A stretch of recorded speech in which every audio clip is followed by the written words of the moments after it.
Hello and welcome back to the Fit Executive Show, everyone. I'm your host, Arne, and if you're an entrepreneur, a business owner, an executive, like a high performer, and you want to level up your body and you've been putting in work, but you're not getting the return on investment for the efforts that you've been putting in for your nutrition and the training, and your body still looks kind of average, right? A little bit too soft for your liking, and you, want to get shredded and jacked, then this is the place to be. So before we dive into everything, I have an ask for you. So if you've been listening for a while now and you've gotten value from the show, the only ask that I have and that I will ever ask you to do is to share this with a friend who also needs to hear this. So if you have someone who've been grinding their gears and who've been struggling with their health, their fitness, maybe even sacrificing their health for success, then send them our way. And yeah, I guess they will appreciate this. If you gotten value, then please let the world know, okay? And if you want to let us know how we're doing, please head over to iTunes or to Spotify.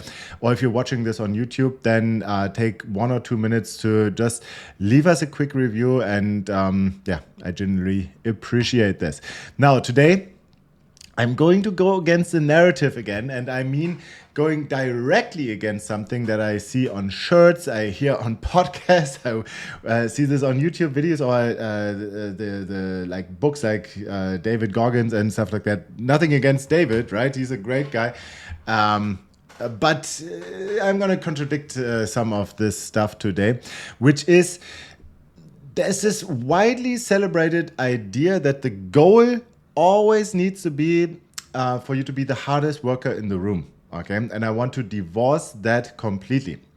And before we get into all of this, quick word on what we do here at Fit Executive Co. So I truly believe we run one of the top executive health, like body and mental health or physical and mental health transformation programs out there. We're definitely one of the fastest growing fitness companies in North America at this point, that's for sure.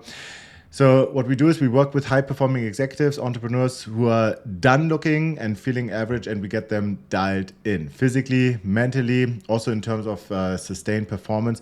So if you've been wondering whether now is the time to level up while everybody else is coasting through the summer, right? Head over to fitexecutive.co, where you can see some of our transformation. You can learn more about the method we use to help our clients getting jacked and shredded in their 40s, 50s, 60s, while still enjoying client dinners and family meals and vacation and all of that stuff. You can also download my book, or one of my books, the Fit Executive Blueprint, there for free. So basically, our clients are already winning in every other area of their lives, and now we help them build the body that reflects that level of success and win the game of fitness too, okay? Now, let's get back to the hardest worker in the room mentality. So I was at the gym recently, and I watched a guy, and his shirt literally said, hardest MTFKA in the room, okay? And he was living up to this. So he was dripping sweat, zero rest, exercise to exercise, supersetting the heck out of everything, right? Going as heavy as he could. And he was in an okay shape, but still overall looking pretty average, right? Still looking kind of soft, like this layer of belly fat, the chest, like a little bit of man boobs, right? Wasn't drastically overweight, but he definitely wasn't as fit as he would like to be, okay? And I was in that gym at the same time texting between sets, not saying that you should do this, but I mean, I need to handle business, right? So, but then I was fully present when it mattered. So I was taking my sets close to failure. I wasn't looking pretty, so like, if you see me on YouTube here, my face doesn't look pretty when I work out, but I'm barely breaking a sweat. And then this is also because I'm giving myself 2, 3, sometimes 4 minutes of recovery between sets, because that's what the science calls for, right? So I'm working way less and I'm getting way better results. And then it hit me. Like, this is also what I used to be doing. I used to spend, like, this is more than 10 years ago, but hours and hours almost every day in the gym. And not getting the results that I wanted. And today, I do 3 sessions per week, 45 to 60 minutes.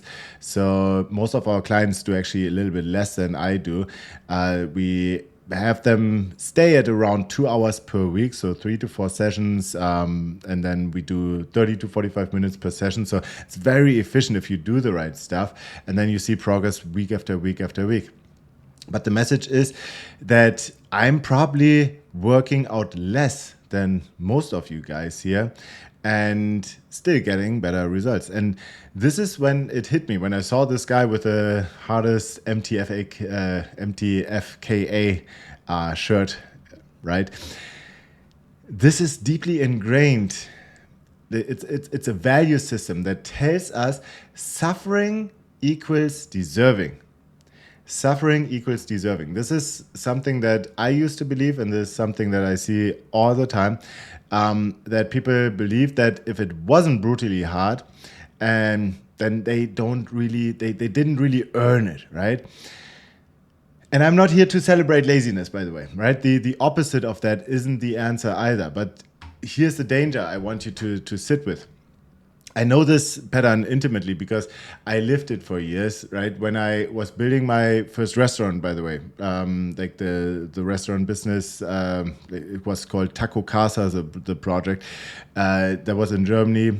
I also wore this difficulty like a badge, like the 18-hour work days, the constant pressure. And when everything collapsed financially after 6 months, well, part of me almost needed that story. Because if I was going to rebuild it, it had to be hard. It had to be a comeback, right? I had to be the hero of my own story. See, when you watch a movie, the hero always has to face some enemy, some kind of struggle, right? And only because of that struggle, he becomes the hero. So this is kind of like ingrained in our story. And what I didn't realize back then was that I was unconsciously recreating the difficulty just so that I could come in and save the day. And it took losing everything, pivoting into the beverage industry for me, and then eventually going through my own 50-pound transformation to finally realize the goal isn't to suffer. The goal is to get the result, okay? Because the truth is, if you believe deep down that everything worthwhile has to be difficult, your unconscious mind will go out of its way to create that difficulty, okay? Not because it has to exist, but because you need it to exist. So you can step in and be the hero, okay? And I've seen this play out over and over, not just in my own life, but with the executives that I work with, who are brilliant, successful people who are oftentimes making their fitness and their lives harder than it needed to be before they joined us, right? And not because the difficulty is necessary, but because they were attached to the story that it should be. And here's what I know without question. Life is already going to be difficult, right? Every single person listening right now, whether you're in your car, in the gym, walking the dog, you are navigating real challenges, the relationship challenges, business challenges, health challenges, raising kids, right? I don't know how old your kids are by now, but every stage brings different challenges with it, right? The difficulty is already there. It doesn't need your help, okay? It does not need your help.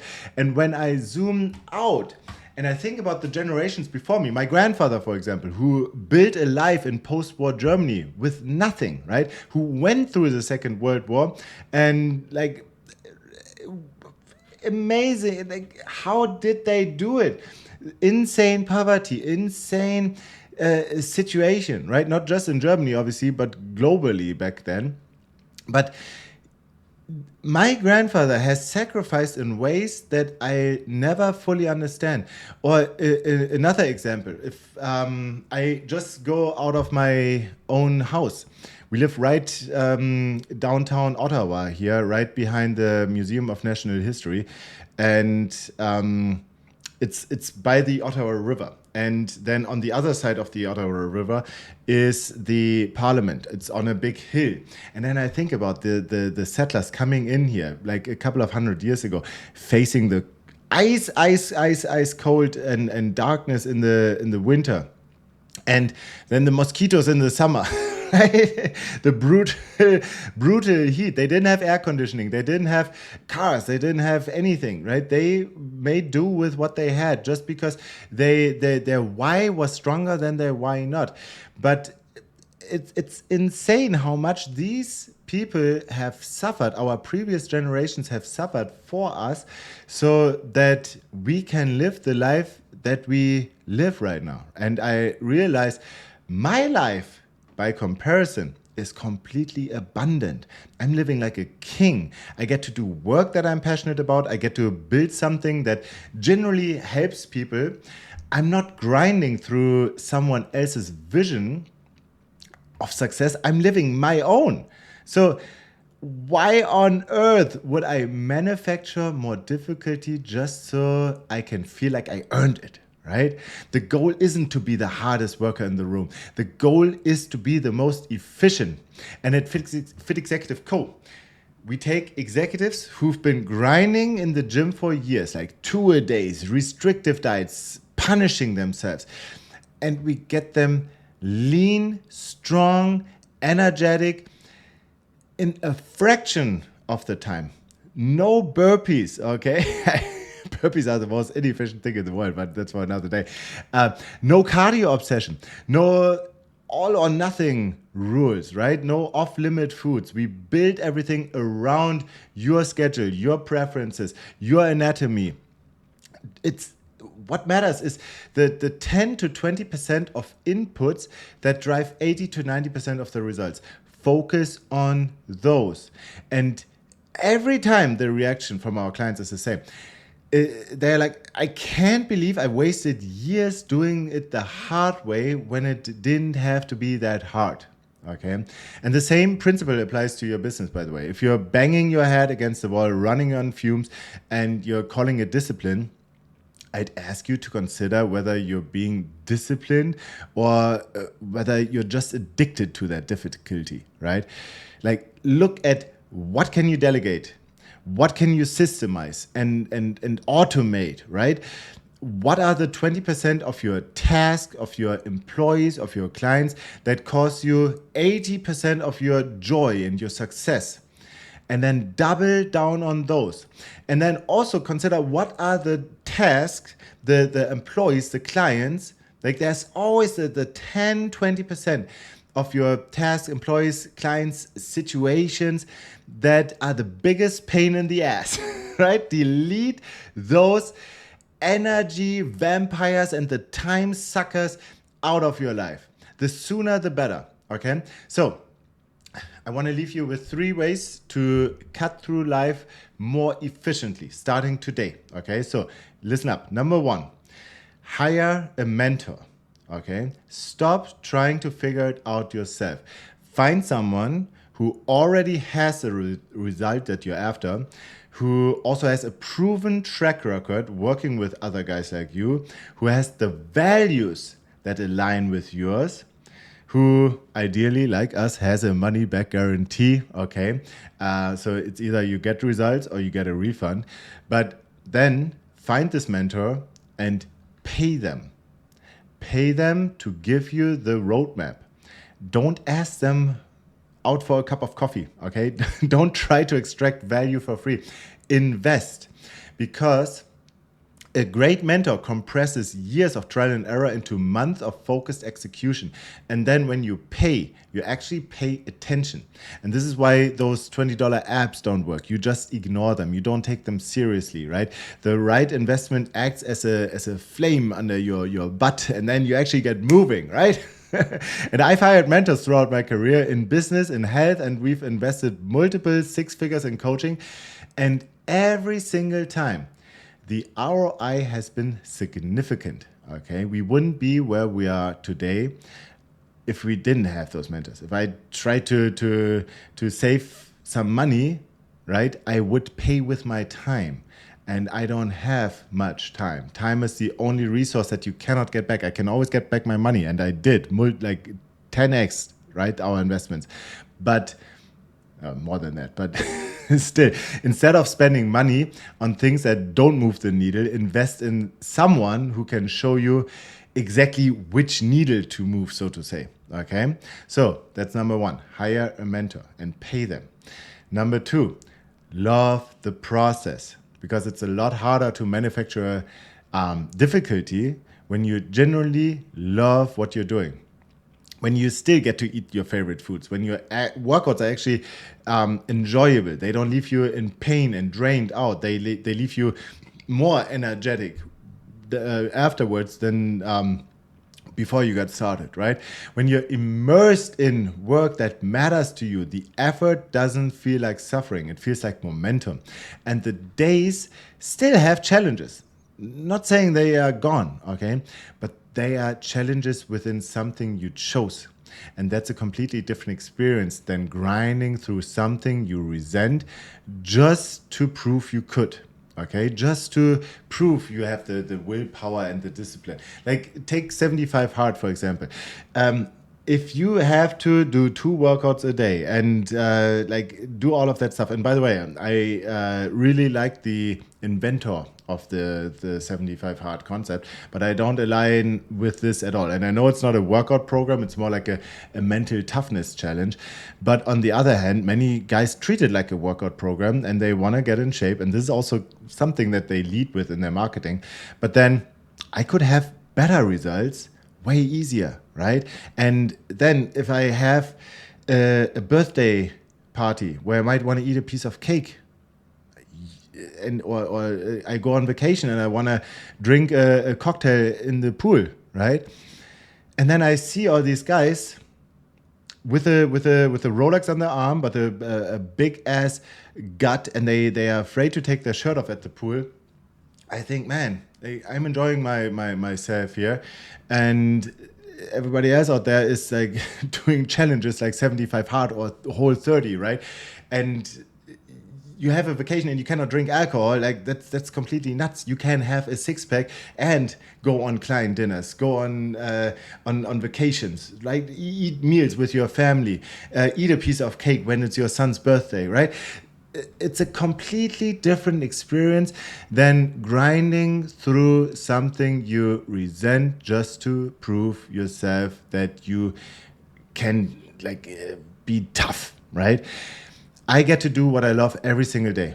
And that doesn't mean every day is easy, but it means the difficulty has context and meaning. And when you look back at the most meaningful or the hardest periods of your life, right? When you just founded your business for the first couple of years, I can tell you it wasn't easy, right? Or when you had young kids and they woke you up multiple times throughout the night, or they got sick and you suffered with them.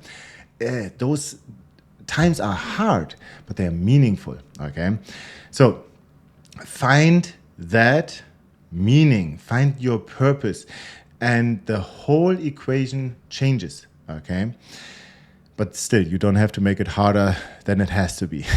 That's also part of the message here. And then number 3, be fluid in your timeline. Have clear goals, have a clear vision. Also have a timeline, have a deadline. That definitely helps, but hold the timeline loosely. I always say write the goal with a permanent marker and the timeline with a stencil, okay? Hold the timeline loosely. Because when you're white-knuckling a deadline that's entirely self-imposed, you can create pressure and anxiety and fear, and those things actually block you, right? This tunnel vision it will slow you down. And when you give yourself permission to let things unfold, let the universe, let your subconsciousness do some of the work, or almost all of the work, right? You direct, you program your subconscious mind with your conscious mind, and then watch the magic happens. Learn how to do that, okay? This is another thing that we do with our clients, reprogramming their identities so that their self-image is that of a fit guy. Okay, and then when the self-image is that of a fit guy, you start behaving like a fit guy. So the real transformation actually happens between your ears. This is one thing that was my biggest learning after dropping those 50 pounds and working with hundreds of other clients in a very similar situation over the last couple of years, is the transformation is more like a mental transformation, and the physical transformation is almost like a byproduct. Okay, so give yourself permission to let it flow. Okay, while still showing up and doing the work. Okay, I'm not saying get lazy. You operate from a place of flow rather than force. That needs to be the goal, and that's where your best work happens. Okay, when you're immersed. So to summarize, hire a mentor, step 1, love the process, step 2, and then step 3 is stay fluent on the timeline. Divorce the narrative that difficulty is the point. Efficiency is the point, okay? Results are the point.